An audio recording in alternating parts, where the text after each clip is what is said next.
Cele 4 noi clopote pentru Catedrala Patriarhală au fost instalate astăzi în clopotnița de pe dealul Mitropoliei. Testele pentru folosirea sistemului de acționare vor fi făcute mâine, clopotele urmând să sune aproximativ o oră.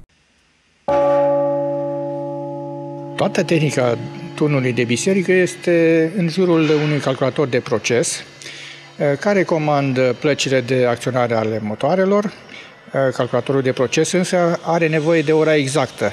Ora exactă este dată de o antenă GPS pe sateliții geostaționari care furnizează ora exactă. Se schimbă ora în mod automat primăvara-toamna.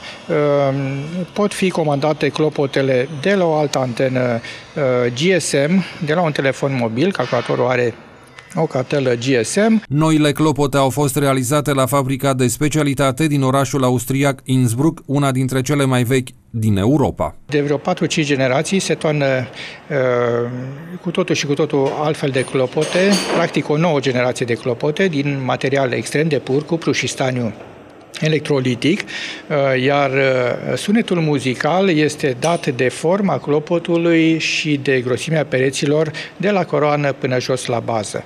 Astfel încât, undeva la mijlocul clopotului avem fundamentala, de desubt puțin este un inel care reprezintă terța, quinta deasupra fundamentalei, apoi octava superioară în partea de sus a clopotului și octava inferioară jos, foarte aproape de locul de lovire a limbii. În momentul în care limba lovește, intră în vibrație toate aceste sunete. Noile clopote vor fi folosite pentru prima dată pe data de 27 octombrie la sărbătoarea Sfântului Dimitrie cel Nou, ocrotitorul Bucureștilor, când va fi resfințită Catedrala Patriarhală după o serie de lucrări de restaurare.